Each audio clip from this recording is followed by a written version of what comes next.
राधे राधे दोस्तों, आज हम आपको सुनाएंगे शिव जी की एक बहुत ही अच्छी कहानी। अगर आप हमारे चैनल पर नए हैं तो प्लीज़ हमारे चैनल को लाइक करें, सब्सक्राइब करें और शेयर करें। बहुत समय पहले की बात है। एक समय शिव जी पार्वती के साथ हरिद्वार घूमने के लिए जा रहे थे।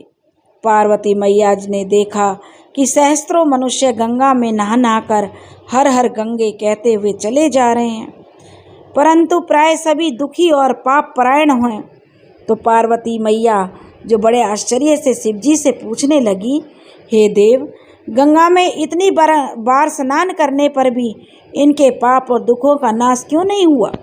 क्या आप गंगा में सामर्थ्य नहीं रहा? शिव जी ने कहा, हे प्रिय, गंगा में तो वही सामर्थ्य है, परंतु इन लोगों ने पाप नाशनी गंगा में स्नान ही नहीं किया, तब उन्हें लाभ कैसे हो सकता है? पार्वती मैया कहने लगी, बड़े आश्चर्य में पड़ गईं और कहा कि स्नान कैसे नहीं किया? सभी तो नहा नहा कर आ रहे हैं, अभी तो इनके शरीर भी सूखे नहीं हैं।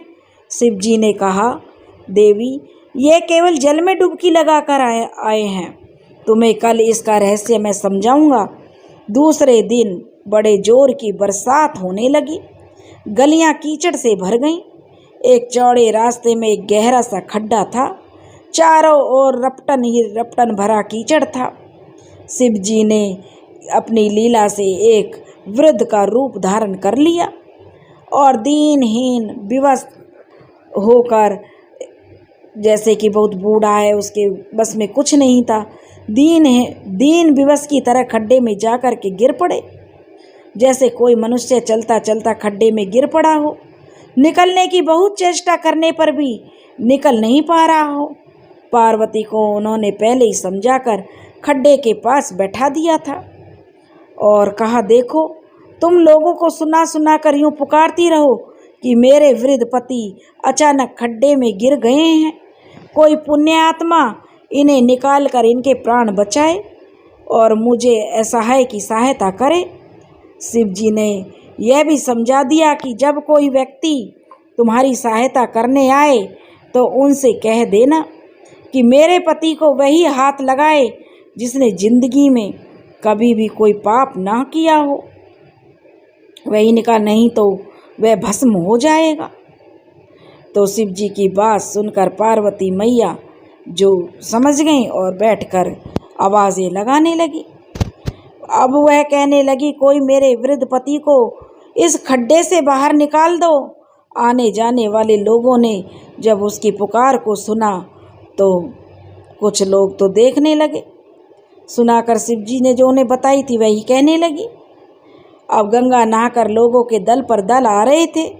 सुंदर युवती को यूं बैठी देखकर कईयों के मन में पाप आया, कोई लोक लज्जा के मारे तो कईयों को धर्म का भय हुआ, कोई कानून से डरा तो कुछ लोगों ने पार्वती जी को यह भी सुना दिया कि मरने दे बुड्ढे को, क्यों उसके पीछे रोती है, क्यों अपना जीवन बर्बाद करती है।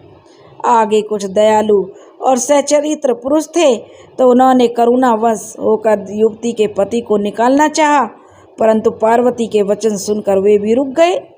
उन्होंने सोचा कि हम गंगा में नहाकर आए हैं तो क्या हुआ, पापी तो हैं ही, कहीं होम करते वक्त हाथ ना जल जाए, कहीं बूढ़े को निकालने जाकर इस स्त्री के कहे अनुसार हम ही स्वयं जलकर भस्म हो गए तो क्या होगा। किसी का साहस नहीं हुआ। सैकड़ों आए, सैकड़ों चले गए, सैकड़ों ने पूछा और शाम होने को आई। शिव जी ने कहा, पार्वती, देखा को आया कोई सच्चा हृदय से गंगा नहाने वाला? थोड़ी देर बाद एक जवान हाथ में लोटा लिए हर हर गंगे करता हुआ निकला। पार्वती ने उसे भी वही बात कही। युवक का हृदय करुणा से भर आया। उसने जो उस शिव जी को बाहर निकालने की तैयारी की, पार्वती ने उसको रोक कर कहा कि भैया, यदि तुम सर्वथा निष्पाप हो तो ही मेरे पति को छूना, नहीं तो जल जाओगे। उन्होंने उसी समय बिना किसी संकोच के उस नौजवान ने दृढ़ निश्चय के साथ पार्वती से कहा, माता, मेरे निष्पाप होने में तुझे कोई संदेह क्यों है? तुझे मेरे निष्पाप होने में कोई संदेह क्यों हो रहा है? देखती नहीं हो माता, अभी अभी मैं गंगा नहाकर आया हूँ, भला गंगा में गोता लगाने के बाद भी कभी कोई पाप रहते हैं? तेरे पति को मैं अभी निकालता हूँ। युवक ने लपक कर बूढ़े को ऊपर उठा लिया।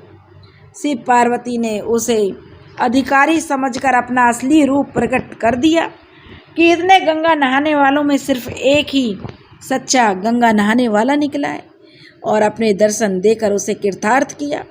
शिव जी ने पार्वती से कहा, देखा पार्वती, इतने लोगों में से इस एक ने ही गंगा स्नान किया है। इसी दृष्टांत के अनुसार जो लोग बिना श्रद्धा और विश्वास के केवल दंभ के लिए गंगा स्नान करते हैं उन्हें वास्तविक फल नहीं मिलता। परंतु इसका मतलब यह नहीं गंगा स्नान व्यर्थ जाता है। गंगा स्नान का बहुत पुण्य है। गंगा में नहाने से हर मनुष्य के पाप कट जाते हैं। तो दोस्तों, आपको हमारी कहानी कैसी लगी? अगर अच्छी लगी हो तो प्लीज़ हमारे चैनल को लाइक करें, सब्सक्राइब करें और शेयर करें। राधे राधे।